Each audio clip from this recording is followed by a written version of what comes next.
ગીર સોમનાથના સૂત્રાપાડાના ધામડેજ ગામમાં પીવાના પાણીની સમસ્યા સર્જાય છે। છેલ્લા 1.5 મહિનાથી ગામમાં પાણી આવતું નથી અને જ્યારે દર વર્ષે ઉનાળો આવતા સ્થાનિક લોકોને પાણી માટે ભટકવું પડે છે।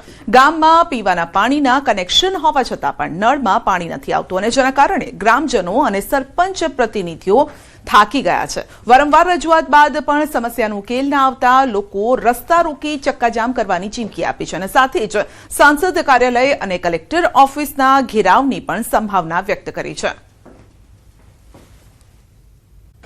મારા બાલ બચ્ચાને પીરાવું હું ને સરપંચ પણ પાણી લખાવે ત્યાં હવે આવીએ તો ભાગમાં આવે તો પાણી નીકળ ગામ વિસ્તારમાં દુનિયાની માણસો છે તો કઈ પાણી ભાગમાં આવે તો અમે પીએ હું આવ્યા હતા પાણી ભરવા પણ ટાંકો ખાલી છે એટલે પાણી અમારા ભાગમાં આવ્યું નથી। અમે પાણી શું પીએ? અમારે દૂર દૂર ખેતરે પાણી ભરવા જવું પડે છે।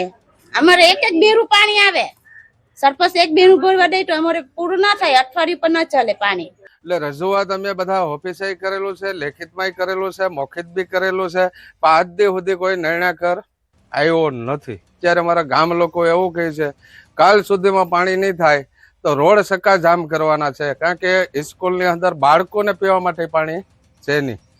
તો આ આટલા ગામોમાં જે બધી ભૂતિયા કનેક્શન છે એ જો નાબૂદ થાય ને તો અમારે પાણીનો ફોર્સ વધી જાય। અમે ગાંધી ચિંધ્યા રાહે જશું અને આનો મોટામાં મોટો પડઘો પડશે ને રજૂઆત કરશું। છેલ્લા 2-4 દિવસથી ઉનાળાએ પોતાનું આકરું સ્વરૂપ ધારણ કર્યું છે અને ગીર સોમનાથ જિલ્લાની અંદર 2 દિવસ પહેલા 41 ડિગ્રી ટેમ્પરેચર હતું, તો ગઈકાલે પ્રવાસન સ્થળ દીવની અંદર પણ 42 ડિગ્રી જેટલું ટેમ્પરેચર હતું અને ત્યારે કહી શકાય કે હજુ ઉનાળાની શરૂઆત થઈ છે। ત્યાં જ ગીર સોમનાથ જિલ્લાનું જે ધામળેજ ગામ છે અને ધામળેજ ગામની અંદર પાણીની સમસ્યા છે તે લાંબા દિવસોથી જોવા મળી રહી છે। ખાસ કરીને અહીંના લોકો છે તે પાણી માટે દર ભટકી રહ્યા છે। જોઈ શકાય છે જે પ્રમાણે આ ગામની મહિલાઓ છે અને આ મહિલાઓનું કહેવું છે કે છેલ્લા કેટલાક દિવસોથી એટલે કે 1.5 મહિનાથી આ ગામની અંદર પાણી છે તે નથી આવી રહ્યું। ક્યાંક ને ક્યાંક સરપંચ પણ હવે પાણીની રજૂઆતને લઈને થાકી ચૂક્યા છે, કારણ કે આ જે ગામના સરપંચ છે તેમના દ્વારા સાંસદ, કલેક્ટર અને પાણી પુરવઠા સહિત તમામ લોકોને રજૂઆત કરી છે, પરંતુ કોઈ પણ તંત્ર છે તે આ ગામ સામે જોતું નથી ને આખરે સરપંચ છે તે પોતે પણ થાક્યા છે અને હવે સરપંચ કહી રહ્યા છે કે આવતીકાલ સુધીમાં જો પાણીની સમસ્યા દૂર નહીં થાય તો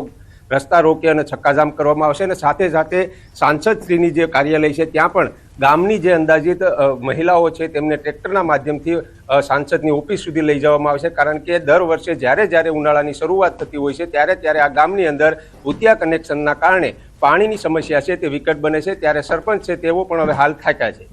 દિનેશ સોલંકી, ન્યૂઝ 18 ગુજરાતી, ગીર સોમનાથ।